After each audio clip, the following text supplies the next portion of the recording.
Hi, I'm Joel Richardson, and this is The Underground.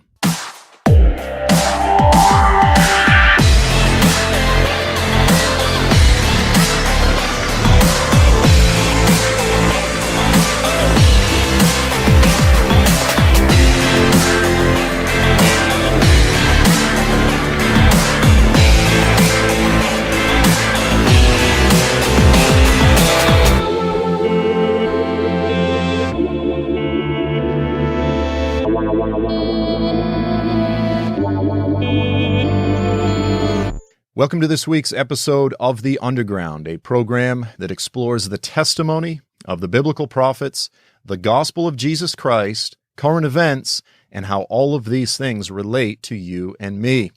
Now, in last week's episode, I took some time to explain a very, very controversial subject, to explain why I personally believe that retired Lieutenant General Michael Flynn, who is the new National Security Advisor to President Trump, I explained why I personally do not believe that he should serve in that position. I'm not saying that he's not qualified, but in light of various statements that he's made, an article that he's written, different actions, different red flags that I've seen over the past year, I personally believe that he is not the man for the job. And I believe that I'm not just crying wolf. I believe there's a very legitimate series of reasons to be very, very concerned. Now, again, my primary basis was an article that General Flynn wrote for The Hill the day of the election, just a few weeks ago, where he praised the Turkish president, Recep Tayyip Erdogan. Now, we've discussed President Erdogan quite a bit on this show. I discuss him quite a bit in my DVD series, The Antichrist, Turkey, and the Coming Caliphate. I explain why he is a man to be so deeply concerned with. Again, I'm not going to recap all of last week's program, but here is a man who is clearly emerging as a dictator, as the sole undisputed dictator of Turkey, who has jailed or fired or just disappeared over 100,000 people in his nation, various opponents, political opponents, ideological opponents, so on and so forth, over the past few months, 100,000 people. A leader who has shut down or jailed more journalists than any other leader in the earth right now. This is the man that has been giving sanctuary to the leaders of Hamas for the past several years in Turkey, who has openly referred to Israel. He's compared Israel just recently to Hitler, referred to them as barbarians, and went on to actually praise Hamas as a very legitimate nationalist organization that should be supported. We could go on and on and on. But this is not a man that the Americans, that the United States should be looking to as a great friend, a great partner. Now, I understand that there are various strategic reasons why military leaders need to be careful in terms of what they say regarding Turkey. I understand that this piece of property, Asia Minor, Turkey is important for us to maintain relationship with. Again, they're a member of NATO, all of these things. But the transformation that has taken place in Turkey over the past several years is something that we can no longer ignore. We have an Islamist nationalist dictator in our midst, and we need to be very clear about it. Donald Trump was very clear about all of his various opinions throughout the election, and we need leaders today who are not going to pretend that someone is our true friend. This is what General Flynn referred to Erdogan as, is our true friend, who is someone who is clearly not our true friend. Now, there are other various little red flags, things that you may say are not a real big deal. I watched a video since I did the show a couple of weeks ago where General Flynn was actually giving a speech at an Act for America gathering. This is headed up by Brigitte Gabriel, Act for America, and this was actually the night of the failed coup in Turkey. And he was actually applauding the coup. He was acting as though it would be a good thing to overthrow the current AKP party, again, President Erdogan and his party. And, again, if this is something that was done by 99% of the people out there, I would have no problem with it. But throughout the speech, multiple times, he mispronounced Erdogan's name. He called him Erdogan. Now, again, easy to do if you're just reading it in English, and so I would have no problem with virtually anyone doing this. But when you are a general presenting yourself as an authority, as an expert, as someone who truly has your thumb on the pulse of what's taking place in the Middle East, and you want to lead the nation in terms of strategy and advise the president, I think you would at least know how to pronounce someone who is arguably the most important and one of the most dangerous leaders in the Middle East right now. So little things like this, I pay attention. I also discussed this tweet where he had made this statement on Twitter back in February. General Flynn said that fear of Muslims is rational. Now, listen, you could say that fear of Islamism is rational, fear of true Islam is rational, but not fear of Muslims. I am not someone who is ignorant regarding Islam. Again, I am the author of the book, The Islamic Antichrist. I understand the threat of Islam. I understand the danger of Islam. I understand the anti-Christic nature of Islam. However, I also know that God loves Muslims. And I know that the vast majority of Muslims, having been involved in outreach to Muslims for well over, close to 20 years now in various capacities, I know that the vast majority of Muslims are not radical, that they don't want to exterminate or enslave 80% of the population, as the video that General Flynn retweeted states. And so this is a very dangerous approach to take, what we just lived with for 8 years under the administration of President Obama, was the refusal to even simply acknowledge radical Islam, the refusal to even acknowledge that ISIS had anything to do with Islam. This was ridiculous. But the answer is not a complete 180-degree pendulum swing to where we just cry, I hate to say it, but just fear-mongering, where we try to cast every Muslim as someone who wants to behead you and take over the world. This is ridiculous. And someone who is in that position, listen, I want someone who is going to be honest and clear on Islam, but I don't want someone who is a fearmonger, someone who actually goes overboard and doesn't recognize the importance of having strategic allies in the Islamic world who are, in fact, Muslims, but who are often very secular, who are not devout, who are not deeply pious Muslims, who are a bit more liberal or moderate, however you want to say it. These things are critical. So listen, since that episode a few weeks ago, I went ahead and I did buy and I read General Flynn's book, again called The Field of Flight. It's co-authored with Michael Ledeen. And I'll be honest with you, I was hoping to give some good analysis of his book. This is not a very big book. I literally read almost the entire book in just a few hours. It's a hardcover book, but this is almost a booklet. And not only is it thin in terms of size, but it was very light in content. And, he kind of lays out his vision of the world, the various nations that he believes are all collaborating to destroy us and all this sort of thing. He tells some stories. I didn't find anything in it of great substance because the subtitle is How We Can Win the Global War Against Radical Islam and Its Allies. And I didn't find any significant strategic plan to actually do that. So I may come back to this on another program. I may come back and sort of give a little bit more of my opinion regarding the book. For now, I'm not going to get into it in great detail.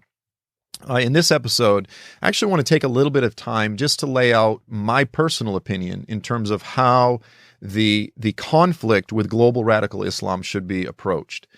People can say, well, Joel, it's easy for you to criticize a retired lieutenant general who is now the national security advisor. Criticism is the easiest thing in the world, and I agree with that. It's the easiest, oftentimes the laziest and most common thing. It's very easy to criticize, but fewer are those who offer solid alternatives. And so, again, we only have a little bit of time, but I want to take some time just to lay out my particular opinion in terms of how the American government, how the U.S. military should approach in the days ahead radical Islam. Now, it's my conviction that the days ahead are going to be absolutely critical, that we have wise, informed, and most of all, godly leadership. And I don't know much about General Flynn's religious persuasions. My guess is that he's Christian. I don't know a tremendous amount about all that. But again, I believe that, there's often this opinion within the church world that the approach of the U.S. government needs to be radically different than the approach that Christians would take. And of course, that's different. We have different mandates. The mandate of the church is not to execute justice. That's the mandate of the government. So clearly there are some differences, but that doesn't mean that the U.S. government should abandon Christian moral ethical principles, nor does it mean that those who are Christians should not have an action plan, a game plan, an approach in terms of how to relate to a growing, relevant part of the world, such as the Islamic world. So let's go ahead and just jump in. And again, I'll be honest with you, just before the show, I just sort of laid out a few points. I'm just going to talk. This may not be all that organized. It may not be all that thoroughly thought out, but I just want to share some of my thoughts. We'll see where it goes, and I'll get ready for the responses and the criticisms after I air the show. But for now, let me just say this. Let's begin with President Obama's approach. So as I said earlier, the approach of the Obama administration was to essentially ignore the Islamic component of the growing radical Islamic problem throughout the earth. Rather than referring to it as militant Islam, radical Islam, Muslim jihadis, any of these particular catchphrases which connected the violence, the jihad, the radicalism, the hatred, the intolerance, all of the danger and the threat, rather than using any language which connected that back to Islam, Obama's approach was to try to separate that and simply refer to it as extremism. And he would say extremism is dangerous regardless of where it comes from. It could be Christian extremism or Islamic extremism, et cetera, et cetera. And there is some truth to that. I mean, if there is a Christian guy, such as the fellow, or claimed to be a Christian, who started shooting up the abortion clinic in Colorado Springs, as we saw this past year, in the name, supposedly, of being a Christian, a warrior for God, and all this nonsense, then that kind of extremism is bad. Yeah, there is such thing as Christian extremism. It's extremely rare compared to Islamic extremism. And of course, those that name the name of Christ and who are carrying these things out, we all agree, are fundamentally violating and going against the teachings of the Bible, against the teachings of Christ, whereas those that are carrying out these things in the name of Islam, in the name of the Quran, after the pattern and the example of Muhammad, as well as the earliest successors and companions of Muhammad, okay, they are being faithful to Islam. They're being faithful to the Quran. They are being faithful to Islamic history, and again, the pattern of Muhammad and his earliest successors. So, of course, there's a radical difference. But the point is, yes, extremism, violent extremism, regardless as to where it comes from, is bad. Okay, that's like, we can all agree on that. But when you are so foolish, when you are worshiping at the altar of this new religion of multiculturalism, of religious pluralism, etc., to the point where you're not willing to acknowledge the dark, dangerous realities that are there in the very foundations of Islam, then you have already lost. If you can't even name your enemy, then you have lost. Now, again, I'm sure that President Obama would say there was a reason for that, that if we refer to ISIS and all these guys as Muslim, then we're only going to embitter our more moderate allies, et cetera, et cetera. But the bottom line is all the arguments that are used, and I've heard them all, they fall down, they're weak, they're foolish. The primary reason that the last administration used this approach, I don't believe it's because Obama is a Sunni radical Muslim. I don't believe that. I believe that Obama clearly had some strong Muslim sympathies and still does to this day. I believe that former President Obama had some very strong Palestinian sympathies, some extremely strong anti-Israel sentiment and feelings. He has, as Dinesh D'Souza refers to, this very strong anti-colonialist sort of approach. Because he was somewhat mentored by this communist, he has a lot of sort of residual communism and radicalism in him and so forth. And again, because he was raised a good part of his life as a Muslim, I believe he has a lot of sympathies for Islam. But I don't believe that today he is a practicing secret Muslim. He's a secret jihadi. I don't believe he is a secret Manchurian Islamist in the government. I've never believed that. I know folks like to believe that, but the evidence, it simply falls down. I'll just put it that way. But the point is, it doesn't matter whether he was a secret Muslim or someone with a lot of Muslim sympathies. The damage that he did was pretty much the same. whether with regard to our relationship with Israel, with regard to all that's unfolded throughout the Middle East the past 8 years. We now have the greatest humanitarian crisis in human history in Syria and Iraq. The damage has been done. So it ultimately doesn't matter what's going on in his heart. We're just dealing with the results, and the results are devastating. So now again, Obama refused to use all of these phrases: Islamic extremism, radical Islam, Muslim jihadists, etc.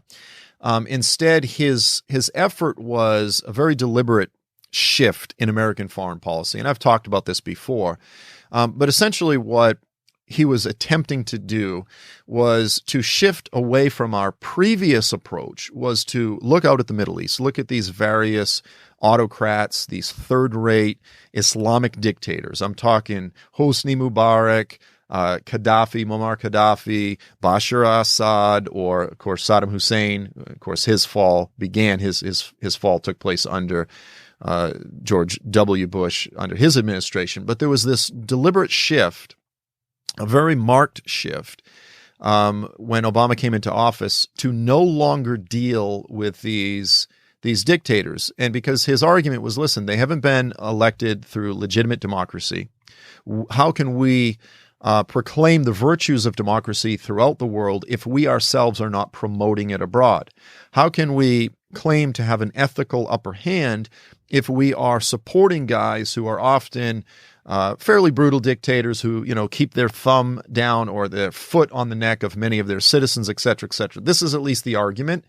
Again, I'm giving him the benefit of the doubt rather than just assuming the worst, in terms of conspiracies and bad motives. I'm giving him the benefit of the doubt. But there was this very deliberate effort, of course. So we saw, again, Hillary was profoundly important in the overthrow of Muammar Gaddafi. He's a man who was a bad guy. He was a dictator, but his life ended.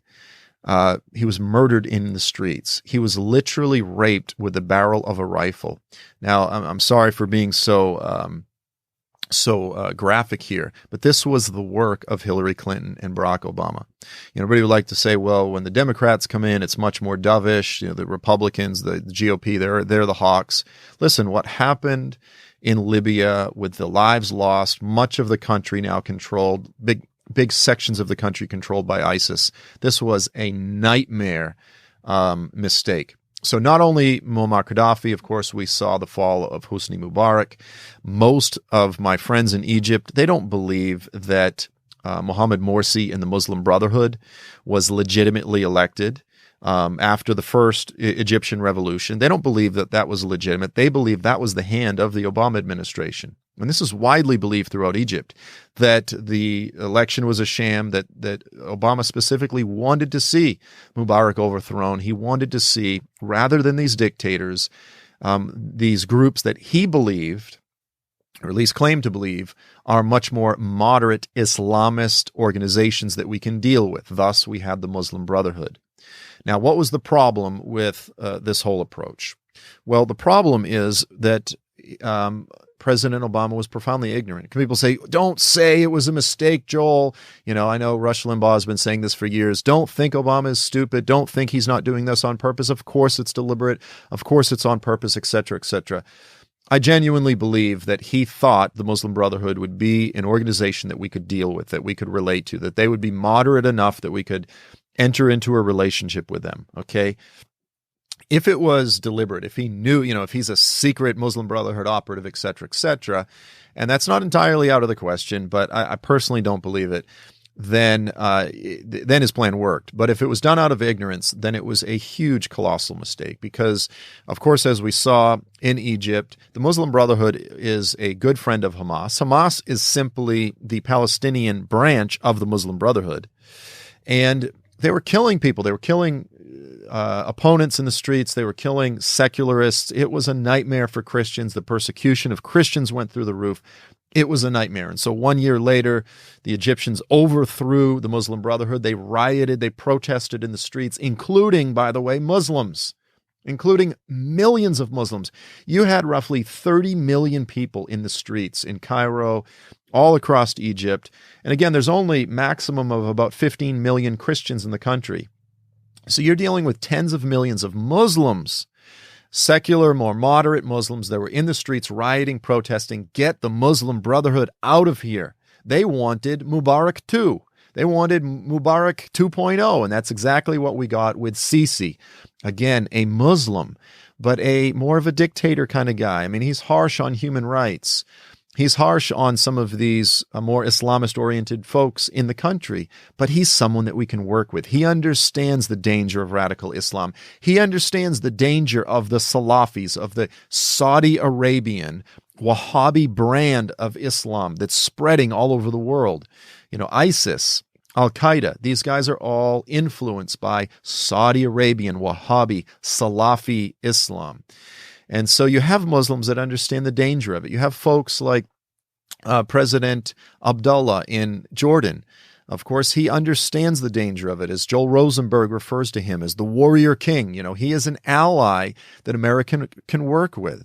These are the type of people that we can work with, and these were the type of people that President Obama was trying to get rid of and replace with Islamist organizations, such as the Muslim Brotherhood. Well, in Turkey, the AKP party is essentially the Turkish branch of the Muslim Brotherhood. They really are. And so, you know, this was a group that President Obama was attempting to work with. But of course, we have watched the AKP party, we've watched President Erdogan go from bad to worse over the past several years. And I think by the end, I think even the Obama administration woke up to the fact that this was a mistake, that in Turkey we had the emergence of a dictator, because they were really beginning to relate to Erdogan at a much more arm's length. At the early part of the Obama administration, I mean, he would come to Washington, Erdogan would come to Washington, Obama would give him a big hug, roll out the red carpet, this is our greatest ally, yada, yada, yada. You heard Vice President Joe Biden making these type of statements right up until a few years ago.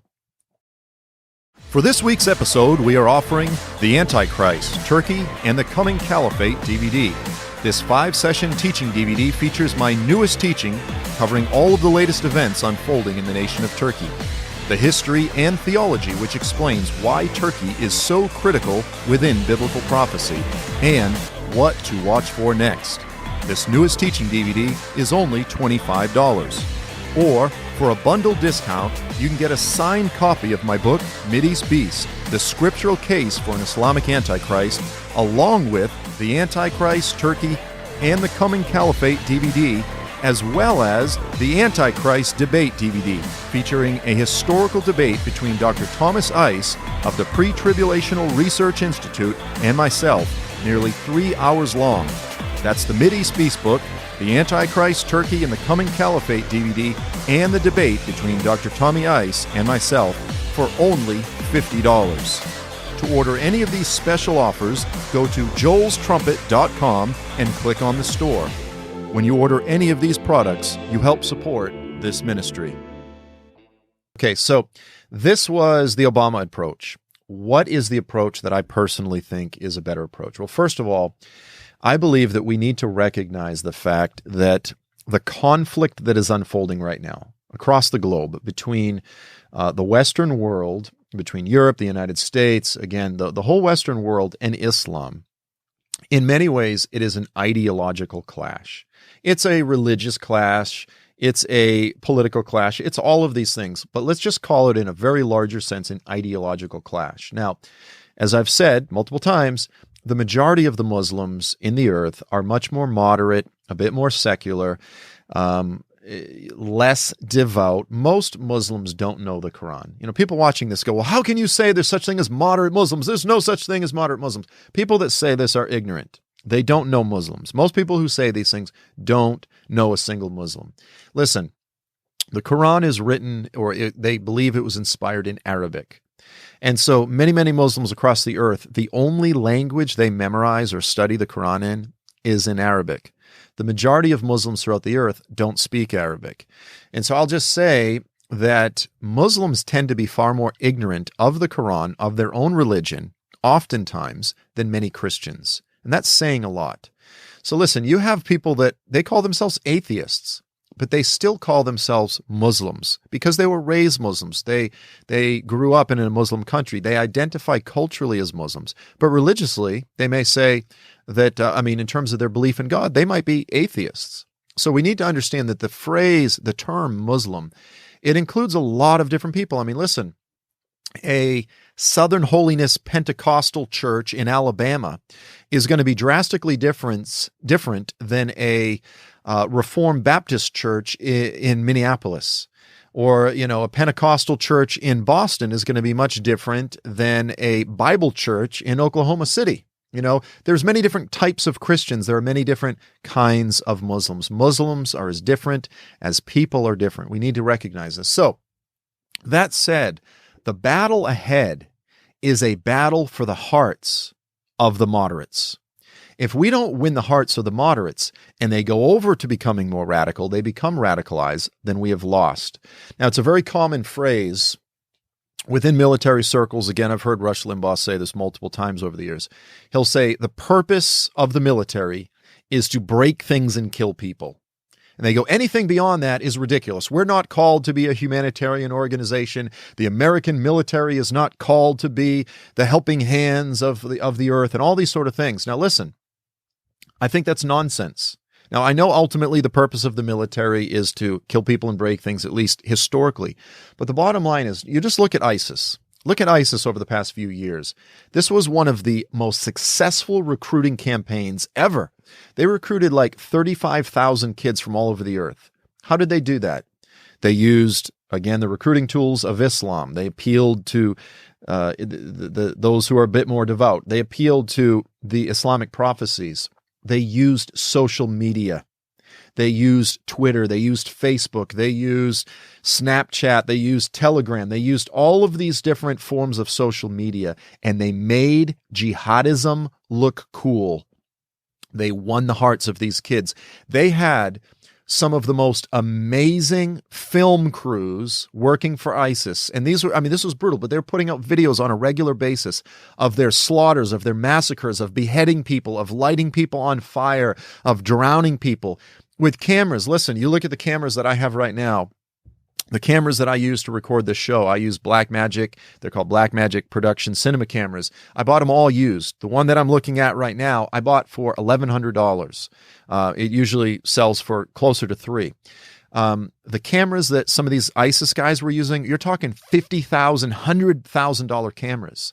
Ultra slow motion, high definition cameras showing someone being burnt alive in extreme slow motion. I mean, they had a designated film crew, production company, film company. And you go, well, the American U.S. military, we shouldn't have that. That's not our job. Listen, warfare has changed. Well over 50% of the battle today is going to be won through, we'll call it propaganda, call it information. And so it's my opinion that there's a holistic approach that we need to take. There is the intelligence. We need to be tracking people. We need to know the jihadis in our midst. We need to have an eye on the world. There's that whole side of it. There's the military side of it. We need to be able to, again, break things and kill people when necessary. I believe there's a time for war. When you have bad guys like ISIS, they have essentially forfeited their right to live. It's the job of the government to be a sword of justice, to execute vengeance on behalf of the people, to protect the people, etc. But if there is not a holistic plan in place that includes, and listen, an entire branch of the U.S. government, of the U.S. military, that understands the ideological conflict, that understands that it's a war for the hearts of the moderate Muslims, that understands the entire approach that we take has to be to try to win the hearts of the moderate Muslims of the earth, and to shame and to undo the very successful propaganda of ISIS and Al-Qaeda and all these different groups, then we will lose. Because listen, radical Islam is like a grease fire. The U.S. military is, it's like running around with buckets of water. We can have the best military in the world, but if we're running around throwing buckets of water on a raging grease fire, it will only spread. And under Bush, Cheney, Rumsfeld, we had a very deliberate, focused military effort in Iraq, in Afghanistan. Here we are, how many years later, and the whole thing is unraveled and fallen apart. And that grease fire has spread all over the world. We now have ISIS exploding all across North Africa, in Nigeria, in Somalia. I mean, working their way, just pushing their way south, all the way over in Pakistan, the Philippines, in the Sinai, a caliphate, which hopefully will be undone very soon in Iraq and Syria. That grease fire is spreading. We are losing. We are losing the propaganda war. So first of all, there's that whole branch. We need literally an entire branch of the U.S. military that is creating films. And the purpose of the films is twofold. It's to expose the hypocrisy of these kids. Now listen, in the United States, people by and large, who do they love to hate? Everyone loves to hate a hypocrite. There is no one that everyone is more disgusted by than a preacher that they find out is having an affair or, doing all of the, nowadays there's a bit more compassion, but it's all about whether or not somebody confesses properly. If someone comes out and says, I'm an alcoholic, I'm a pastor, I'm a hypocrite, everyone has compassion. But if they come out and, they get caught, they get busted, everyone goes, that guy is a two-faced liar. Everyone loves to hate a hypocrite. We need to be exposing these ISIS jihadis. When we catch them, we need film crews in there go, oh, look at this. Oh, there's a whole stash of, cigarettes. There's cartons of cigarettes. Yet they're cutting people's hands off because they're smoking cigarettes. They're trying to enforce a form of righteousness that they themselves can't keep. Because this is rampant throughout ISIS. When they go in and raid some ISIS, stronghold and they find their phones and they go, oh, look, there's evidence that these guys were looking at gay porn, this sort of thing. These things literally, they need to be documented. You go, these guys are hypocrites. When these kids come back and they get caught and they're being interrogated and they're breaking down and crying and they're begging and they're saying, I was lured into it. I didn't know what I was getting into. I feel so bad. I'm so sorry I killed. And they're crying. These videos need to be made available. Why is it that when someone in the United States gets arrested, that we see the interrogation tapes in the police stations, but yet we afford more dignity to many of these ISIS fighters as they're caught? Well, you can't show the videos and so forth. No, listen, I'm a Christian. Okay, so I don't believe in lying. I don't believe that we present a false picture. I believe we show a true picture. And when hypocrisy is exposed, when we catch the leaders of ISIS hiding out in holes, quivering for their lives, in the same way that we found Saddam Hussein in a spider hole, with a big beard, looking like an animal, we reveal that and we go, this is the fruit. This is the path. This is where it ends up. So on one hand, we tear down ISIS. We let the world see the bloody, disgusting, satanic path that they have gone down. On the other hand, the world needs to see the goodness that is behind what America is all about. Now, listen, I've been watching these anti-Trump protesters. They're out there saying 2, 4, 6, 8, America was never great. The millennial generation in public schools and modern, universities have been brainwashed to believe that everything about the United States is bad, is evil. There's nothing praiseworthy about this country. Listen, the United States has fallen short in multiple ways. I'm not ignorant. None of us are ignorant. We have fallen short of the principles that we claim to champion. However, the principles that are at the very foundation of our Constitution, of what makes this country, the United States, great. Again, I know many people are watching this who aren't Americans. Please bear with me. But the principles of equality, of civil liberties, of liberty, of freedom, of equal rights, all of these things that are built upon biblical Judeo-Christian principles that are built into the very foundation of our founding documents. These are principles that we can all agree are worth championing. And yes, we've fallen short. Of course we have. But because of this Judeo-Christian foundation of our country, we are, by and large, a great country. And the humanitarian work, the charity that the United States does all over the world, when you look at the amount of money that the American people give, I remember years ago when there was a massive earthquake in Iran, the United States was giving millions of dollars, sending over aid workers. The charitable nature, the good works that the United States does. Again, I'm not trying to undermine the biblical doctrine of the corruption of the human heart. That's all there. But nevertheless, the goodness that exists in this country needs to be seen. We are called, as Reagan said, to be a city on a hill. Now, again, that's ultimately about the church, but there's nothing wrong with shining a light on the good things that the United States does. And so when there is a humanitarian catastrophe. There is nothing wrong with spending millions of dollars and letting the world see the good that we are doing, not just the UN, but that the United States is doing, right? Because those millions of dollars that we spend is saving us from then later having to spend it on warfare and killing people. We have to understand that this is a war for the hearts of the Muslim world. We need to recognize that there are many moderate, more liberal Muslims throughout the earth that we need to partner with. This is just realpolitik. This is realistic. And so we need to approach, again, the war from the perspective of understanding that for me as a Christian, we need to be honest, we need to be moral, we need to be ethical, we need to be upright, and we need to let the world see that. We need to shine a light on that. So listen, I feel like I just barely started to touch on sort of my philosophy in terms of how we are to approach these things. I could go on and on, but I've already gone over in time. So I'm just going to wrap it up right here. Listen, whether you're an American or you're not an American, please pray for this nation right now. I can tell you, if you don't live in the United States, just being in the United States, this election, the country is deeply, deeply divided. It's painful. It's painful on all sides. People are hurting. We need the Spirit of the Lord to breathe on this nation. We need a release of the mercy of God on this nation. If you're an American, if you're not an American, pray for this nation. Pray for the United States right now. Pray that godly, wise leaders would be put around the president, the new president, Donald Trump, and Vice President Pence. Pray that good people come around them, wise, godly leaders. The Middle East is one of the most critical, not just the Middle East, but the greater Islamic world, how the United States approaches and executes the war on terror, so to speak, in the years ahead. It's critical. We need good people in there, and we need a wise approach. Amen and amen.